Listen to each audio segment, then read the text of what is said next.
Hey, early childhood education students. Today's topic is early childhood classroom design and interest centers.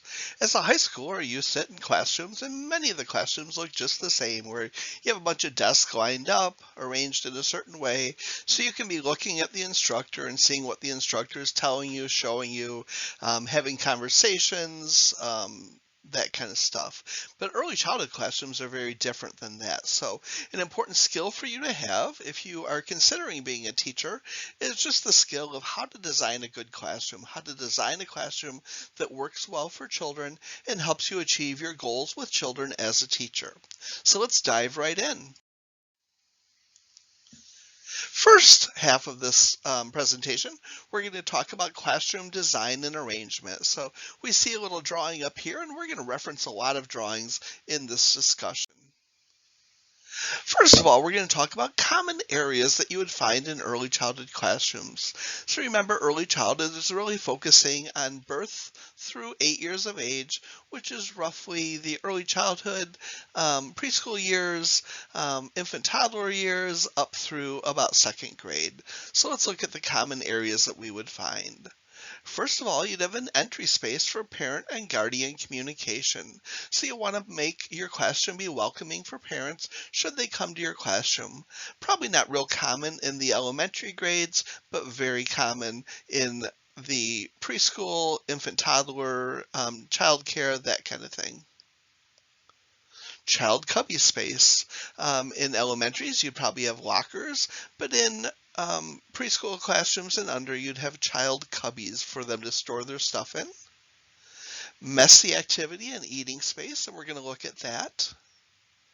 Child play and learning space. As we've learned in this classroom, children learn a lot through play, so we want to make sure to design our classrooms that there's a lot of play and learning space for them.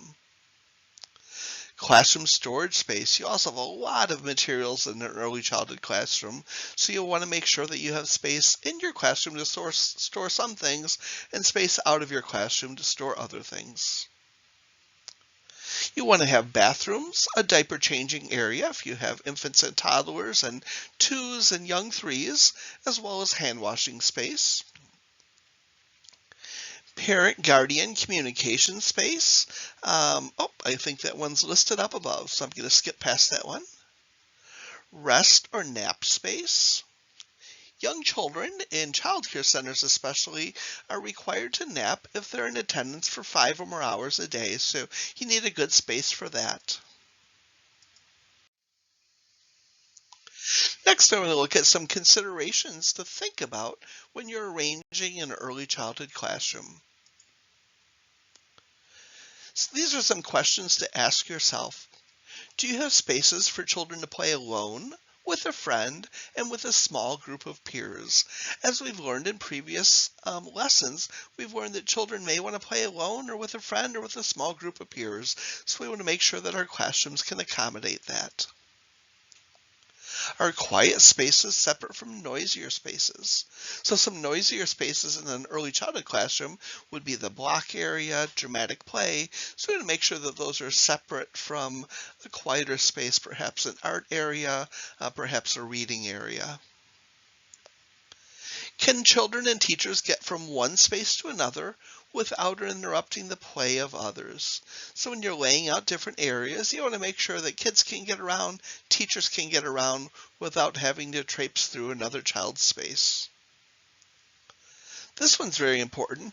Can teachers easily see the entire classroom to provide close and continual visual supervision?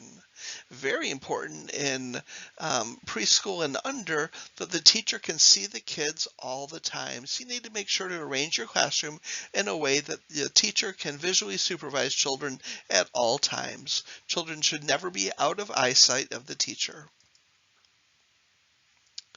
Next question, will the space work well for all children and teachers, independent of physical abilities? So we want to make sure that our classrooms are welcoming of all types of children and adults, including those with physical disabilities.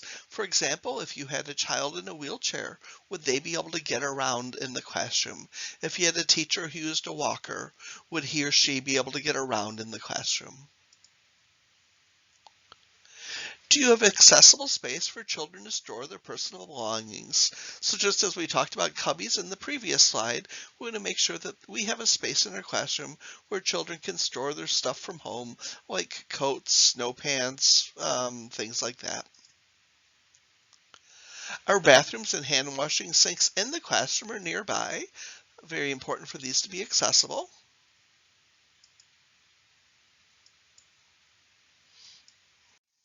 All right.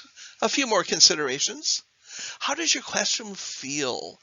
Does it feel home-like? Does it feel comfortable? Does it feel happy? Kids are going to be spending a lot of time there. In a child care center, kids can spend upwards of 10 hours in the classroom, so we want to make sure that it feels good to be there.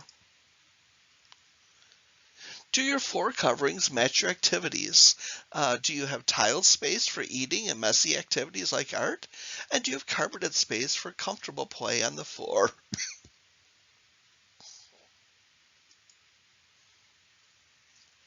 Do you have adequate space for rest time when that is age appropriate for you? In infant classrooms, for example, you need to have cribs for each infant, so you have to have a lot of space for rest time.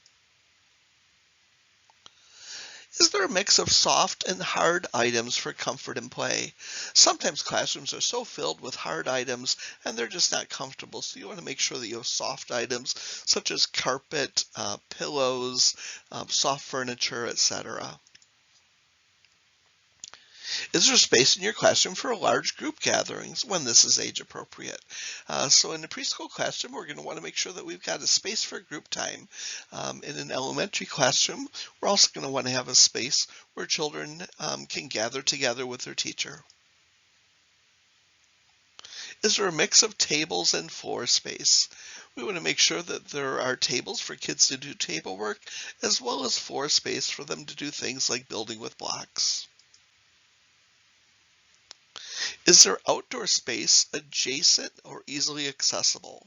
So outdoor play is very important in the early childhood years, really in all years. So we want to make sure that the space is adjacent to the classroom and easily accessible from the classroom. Last one on here is, how do the colors in the room feel? So if you look it up, colors have different meanings. Some colors are soothing, some colors are more energizing. So if a child's going to be in a classroom all day long, you want to have some good colors in there so they can feel soothed and relaxed while in the classroom.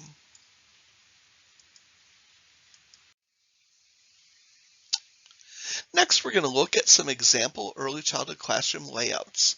So pictured here are infant, toddler, preschool, and early elementary grades. So we're now going to look at each of these individually. I have a couple different views of the infant classroom. So this is an aerial view, so we're looking down. So we'll notice on the right side that there are 8 cribs.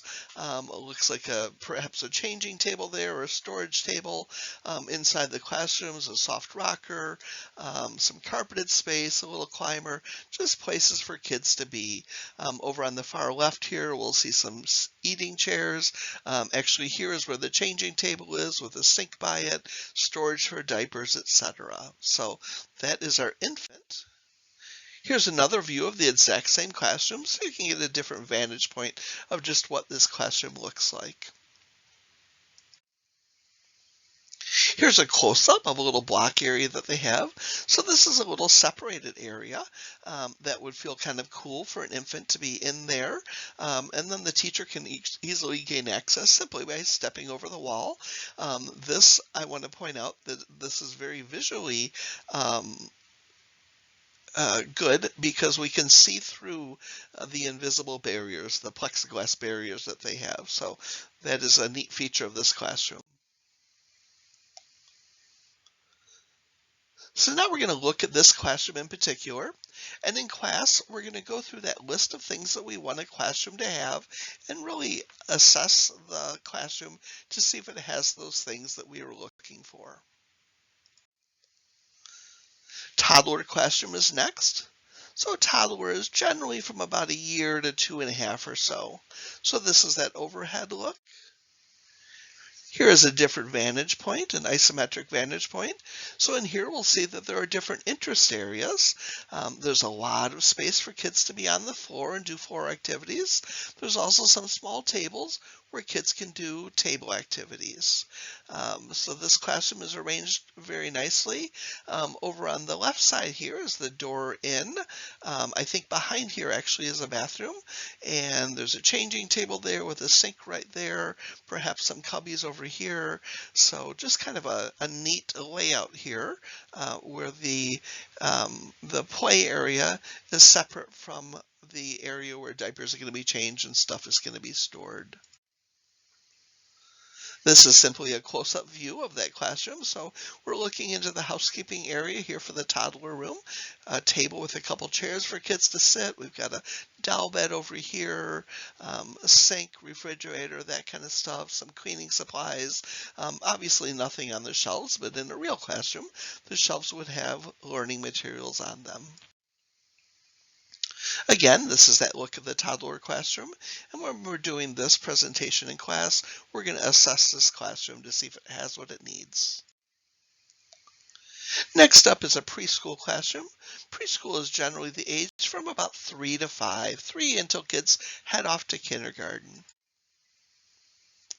Another view of the preschool classroom here. So it's not an overly large classroom. It's pretty small really, but you've got 3 tables here. So when you're having a snack time, all the kids are able to sit. And the teachers always sit with the kids when they're having snack as well. So that's important to point out. Got kind of a comfy area over here on the right where kids can read books, and some different areas in the classroom. Over here is an art easel. Let's take a look at a close-up of this classroom. So this close-up is showing a teacher sink over here. It'd be kind of nice in this classroom if they had a lower sink as well for kids to wash their hands, but I do not see it in this classroom. This will be the art area over here, sensory table, block areas probably over here, as well as where they would have group time. Again, in class, we're going to go through our checklist and see if this classroom has everything it needs.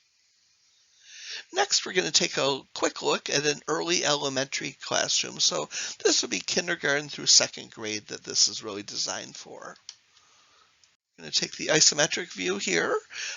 So here we see kind of some neat tables and neat chairs for kids to sit on. I would think this is the teacher's area up here. Got some little ball chairs, so if the teacher's meeting with a couple kids up here, that would work. Kind of a soft area over here where kids might do some reading. So this is a classroom really where kids could sit with some friends at the tables while they're having any kind of teaching time with their teacher, as well as it has a lot of areas throughout where children could have more of a child choice time in different interest centers that the teacher has set up. A neat little area here. It's got a very low table and some cool looking chairs where you'd sit on the floor. So that might be a neat area for early elementary kids to hang out and do some stuff with their peers. Here's that other vantage point as well for us to look at in class. Next, what I have here is a special needs classroom. Several of our students have mentioned that they might want to work with special needs children. So I found this drawing and I wanted to throw it in as well. So this is kind of a neat vantage point of what you might see. This I see as a little kind of a nook where a kid and a teacher could go in, read a book. It's translucent so you can see through it, so you can still have good observation of what's going on in there. Kind of a nice soft reading area over here. So just a lot of areas for kids with special needs, and you'll see a lot of ability for kids to move between the different areas should they have some kind of a device like a wheelchair or walker that helps them to navigate. Here's another view of that same classroom. And yet another view of that classroom as well. One thing I note in this picture is that a lot of things are on wheels. That's kind of a neat idea if you want to be able to rearrange the classroom easily. So if you are interested in learning more about classroom design, I would encourage you to click on either this Lakeshore website up here or Community Playthings. Both of those are very good, strong vendors who make a lot of classroom furniture and furnishings for classrooms of different ages. Now that we've taken kind of a overview of what classrooms look like for different ages, I want to turn our attention really to the preschool classrooms. So these are looking at classrooms for kids about 5 and under, just looking at the different interest centers that we would have in a classroom for 5 and under.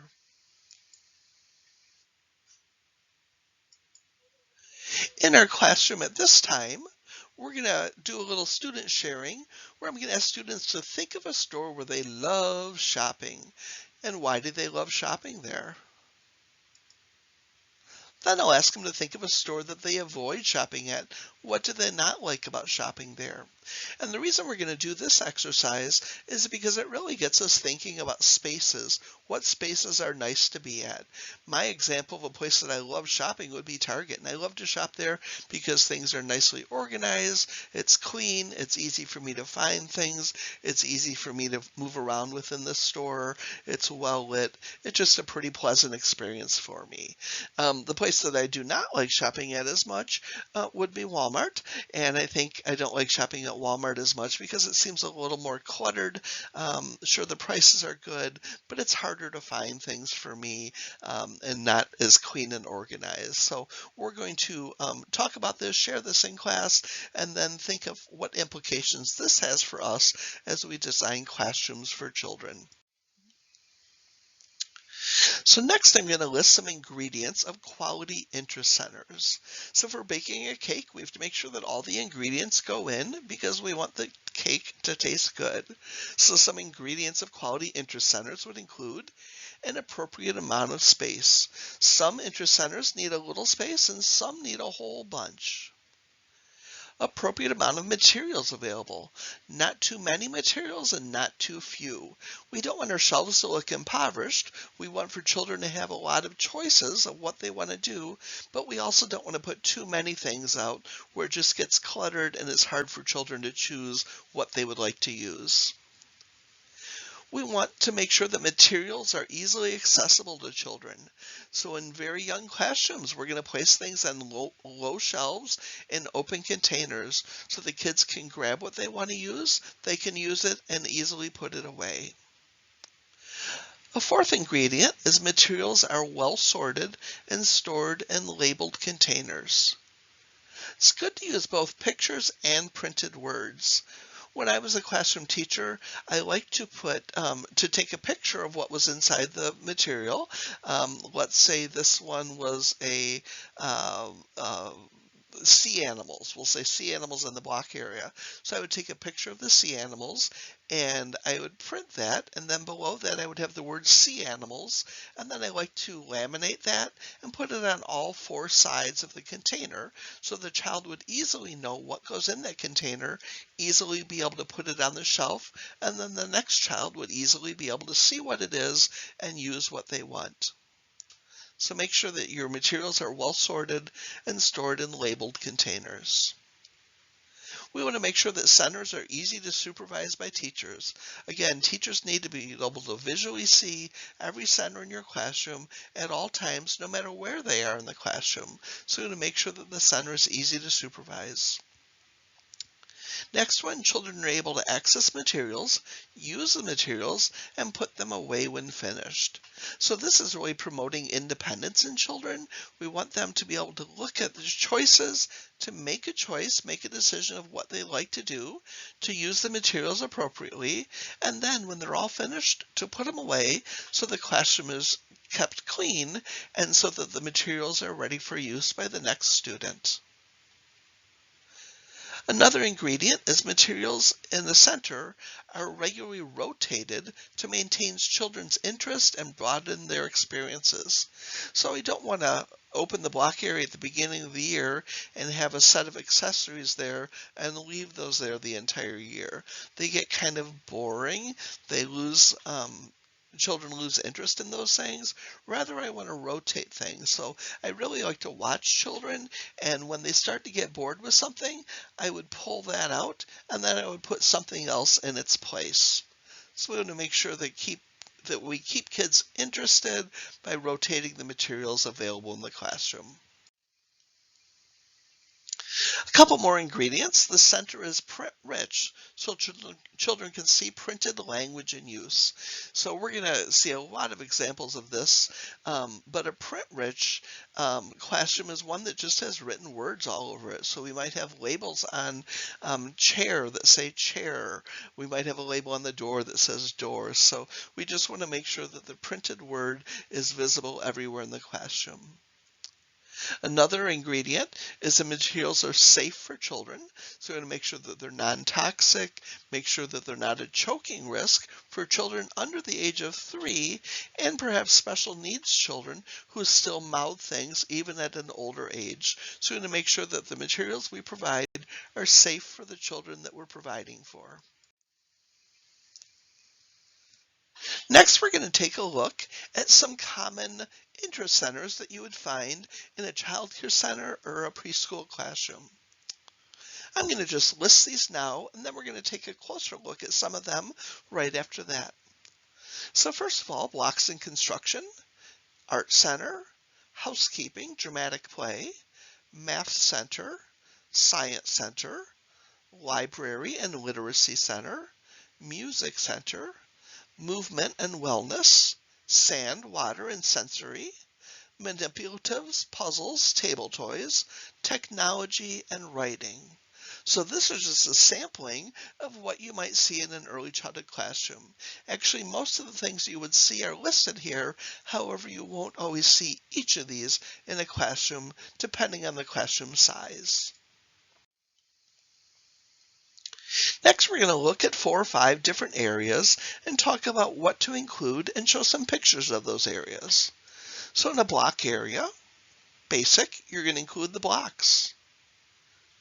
Wooden unit blocks, we're going to see a little bit more about that in another unit we have on block play. Wooden hollow blocks or mini hollow blocks. Other types of blocks such as tree blocks, plastic blocks, cardboard blocks, etc. In addition to the blocks that we have for children to build with, we want to add some accessories to add some more interest to this area and allow for more dramatic play. People are always good to have. Vehicles, dramatic play props. One that I failed to list here would be animals. We want to have animals as well. It's also good to have writing materials in the block area. Writing utensils such as pencils, crayons, markers, paper, cardboard, etc. Print-rich materials, as we spoke of on the last slide, where we would have signs, pictures of buildings, etc. with written labels. Some space considerations for the block area. You need lots and lots of space for blocks because they take up space and kids want to be able to build elaborate structures. You also need a solid surface on the floor so construction can be strong. And you want to make sure that your block area is away from other quiet spaces. Here's a picture of a nice block area. I say down at the bottom here, huge thanks to Pocket of Preschool. This, I believe, is a clickable link. Yes, it is. So if you want to go to that website and see a lot of really nice pictures, you are welcome to do that. So this is the block area, and we're going to look at a couple close-ups of these. So this is the block shelf. So these are called unit blocks, and we're going to learn more about what unit blocks are when we learn about blocks. But these are the blocks, and pointed out here are some labels that they have. So they have the shape of the block telling the children what goes in each spot. So these are some little arches. Down here are the unit blocks. Here are some longer blocks. Up here shows where they have street signs. So everything is nicely labeled. So when children put things away, they're able to do that. Up here at the top is an example of having it be a print-rich classroom. So they've put some books up here so kids in the block area can look at books while they're there as well, and they also see language used. So here, this is in the block area as well, and this week they have some props for imaginative play. So they have some hard hats, some paint, some tools, etc., where kids can take the blocks and they can pretend they're painting the blocks, or they can build the blocks using tools. They can wear hard hats to make sure they're safe. Over here on the left is a picture of a sign that some children made saying under construction. So this might be a sign that they put out when they're building something and don't quite have time to finish it. They're putting under construction so kids know, hey, we're still working on this. I also thought this was a neat thing where they have some traffic cones. So you could set some cones up around something that you want to make sure to protect and save. Next area we're going to look at is the art area. An easel with utensils. I always encourage teachers to alternate between paint, crayons, markers, chalk, etc. So we're always offering different media so kids don't get bored using the same thing all the time. This is a phrase that I think I've said before: the smaller the hand, the bigger the brush. So very young children, when they're experimenting with painting, should have a brush with a nice thick handle so they can really grab it well. And then as children get older and their fine muscle skills develop, then you can use a different kind of paintbrush that they can grip, maybe a more fine paintbrush. Large paper. I also say the smaller the kid, the larger the paper. Convenient drying space, so if children are painting at the easel or using something wet on their paper, that you have a spot where you can hang the picture or lay it flat to dry. So easel is one thing to have in an art area, and then it's good to have for a free art area as well. A table with chairs for children. A variety of writing or drawing utensils, again, markers, crayons, chubby crayons, etc. Paper of various sizes and colors. Fastening materials such as glue, glue sticks, tapes, etc. Scissors. Make sure you're choosing scissors that are safe for the children in your classroom. Collage materials. So these may be scraps of paper, pine cones, anything that kids could use to glue and make a collage. And other creative stuff. Space considerations for art. You want to make sure that the floor is washable. So it's best to have the art area over a tiled surface or a hard surface that you can easily wash if something drips on the floor. It's nice when you have close access to a sink for children to wash hands and for teachers to be able to prepare things and clean things up. It's also nice if you have space to store multiple day projects. So sometimes a child just can't finish it in one day and they'll want to continue the next day. So space to store multiple day projects is helpful. This is a picture of one art area that I found.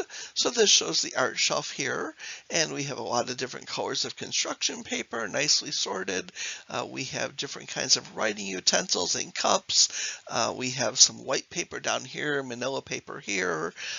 Here we have a lot of different things that they might be able to use for a collage or something like that. And you'll notice that the containers have nice pictures on them and words on them showing what's inside. Here is the easel, and it's a double easel, so you can get a couple kids painting next to each other. I always found it helpful when you can match up the color of paint with the lid with the paintbrush. That just makes it easier for kids to put it back where they found it. And then pictured here is the drying rack that we spoke of.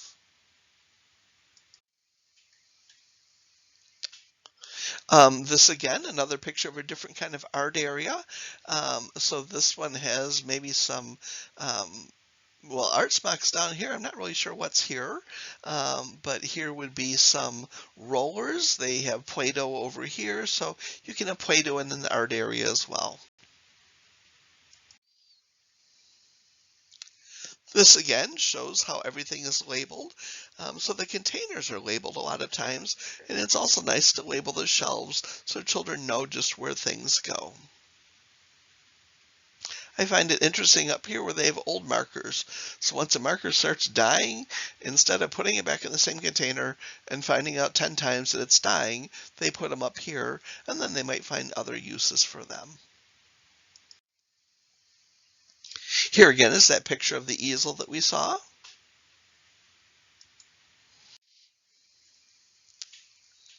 Next area we're going to visit is dramatic play or housekeeping. Housekeeping is stuff you would find in a house or an apartment, such as kitchen appliances. So you've got a pretend stove, refrigerator, sink, dishwasher. I had a laundry pair, washer and dryer in this area one time. Usually you have a kitchen table with chairs, so you can serve a meal and have a spot to sit and eat. Babies are a very important part of housekeeping. Crib is nice, so you can take care of the babies and let them sleep. High chair for the babies. Baby stuff like bottles, wipes, diapers, etc. So you can take good, loving care of the babies in the housekeeping area.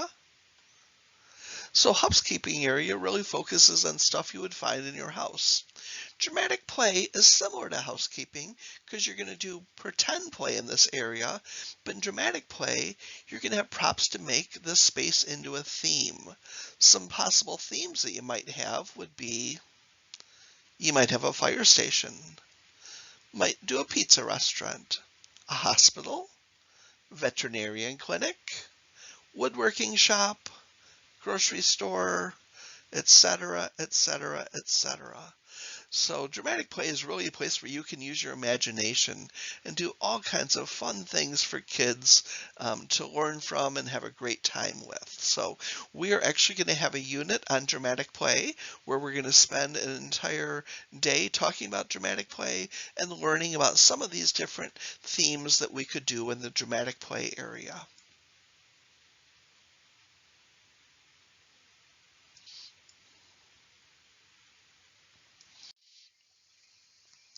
So here is a picture of a nicely arranged dramatic play area. So here we see the appliances, a refrigerator over here. Over to the left, we see a shelf with the babies, the stuff to care for their babies. We see a nice comfy couch here where a couple kids could sit, a nice table with a tablecloth, a beautiful flower vase in the middle of it. So a very welcoming area. This might also be a classroom that doesn't have a window right here. Well, actually there's a window here, but here they have created a window and made some flowers growing in a window box, some nice curtains. So a very comfortable, home-like looking place. Children would no doubt love to play in this area. This picture really illustrates how we want to label things using photos, using written words, just so we can make it easy for kids to see what's there and make it easier for kids to put stuff away when they're finished using it. Here is a picture of the kitchen. So they have a variety of food in the refrigerator. And as you'll see, all this is kind of real stuff. So the boxes are empty, but you can use real boxes and children can recognize that. Children are going to recognize the same kind of stuff at home and it's going to feel like home. It's going to feel like real because they're using some real stuff. Also down here, we have some plastic food for kids to engage with as well. Next, we're going to look at a math center. You want math manipulatives in a math center. Manipulatives are really objects that you can count with, that kids can place in an order, they can sequence, etc. We'll see some examples of these. Measuring equipment is good in the math area, so you have a ruler, you have a tape measure, something that kids can measure different things with. Weighing instruments such as a balance or a scale is nice to have in a math area. Printed numbers. So now we're going to look at just a math center that I found there. So this has some dominoes down here, so the kids could play with the dominoes. They could sequence these. They could do blue, green, blue, green, blue, green, and so on. We have some little balls right here. The children can sort them by color, do different things with that. We have a game right here with some die right here, so that's something that kids could play and kind of go through the table. Here we have some counters. When children are learning how to count, they're learning one-to-one correspondence, and they really need to count real objects. When a child just says 1, 2, 3, 4, 5, 6, 7, 8, 9, 10, they're just doing rote counting at that point. When they actually can count 10 objects, that's an important achievement. So we want to make sure that we have concrete objects that children can add. Again, as this one illustrates, we want to make sure that everything in our math center is nicely labeled.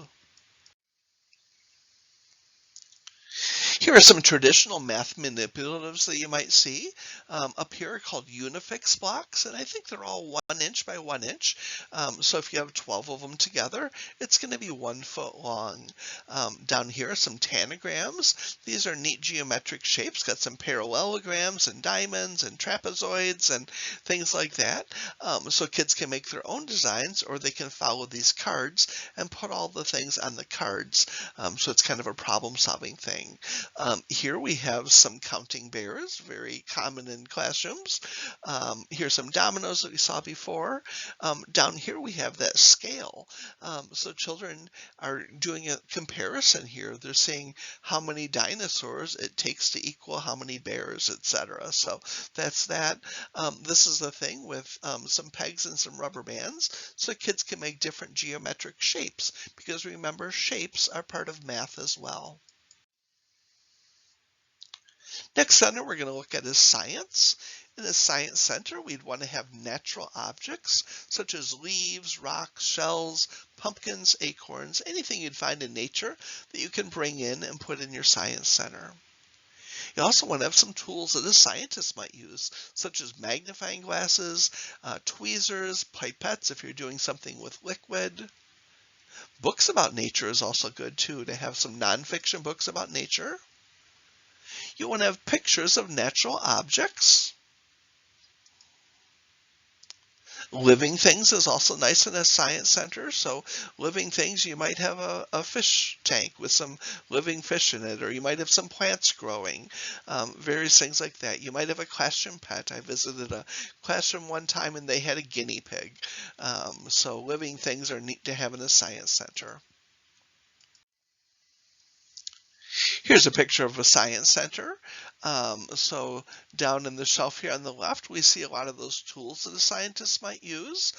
Here they have a sensory table, and they have some more tools, some tweezers. So kids might go in and find some science objects hidden in the table using the tweezers and the tongs.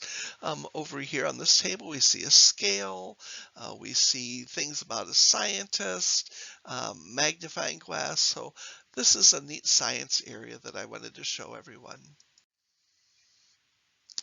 And here again is the magnifying glass, and here are some objects from nature. So some rocks of different types.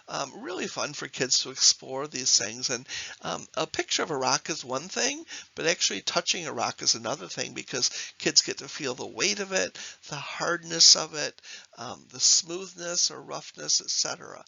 So it's really important that we don't just represent things with pictures, but we have real objects for kids to manipulate and learn from. So this is a sorting tray. So the children are using their tweezers to take something out of the bowl from the upper right, and then they're sorting it. So corn's in the center, lima beans are over here, kidney beans are over there, etc. So kids are sorting things using the tweezers, just as a scientist might do. So that brings us to an end of this discussion where we covered a whole bunch of stuff. We started off looking at some different classroom designs and seeing what elements are in common classrooms, and then from there we dove into some interest centers. So at this point in our classroom, we would be having a discussion and reviewing what our assignment is going to be for this week. Thank you for listening.